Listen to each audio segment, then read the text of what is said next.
Мен ошо колум ушун тийгизбеген келинчегиме. Я оған чыгар мүмкүн. Я бір шапалақ қалай бермейсің ғой, қанын ішіп тұрсың.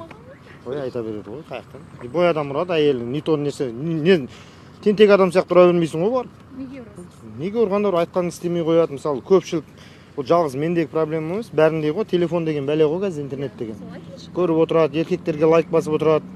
Біздің мұсылман не деп қызғанады ғой, қане еркектің суретіне қарап отырсың, мен не бір жерім кем ба, или операция істеп өсіріп алайын ба үлкен деп айтасың ғой. Шындық қой ол шындық та, анау мынау емес, сол ақша жетпейді.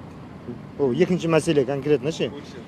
Ол жағдайы жоқтарға да жағдайы барлар. Сондай кезде сіз қол көтердіңіз, иә, қызғаныштан. Жоқ, қызғаныштан болады, әртүрлі жағдай болады, қаныңды ішеді кішкене аздап. Дұрыс ақша таппай қалсаң, біздің әйелдер қаныңды іше бастайды. Қалай?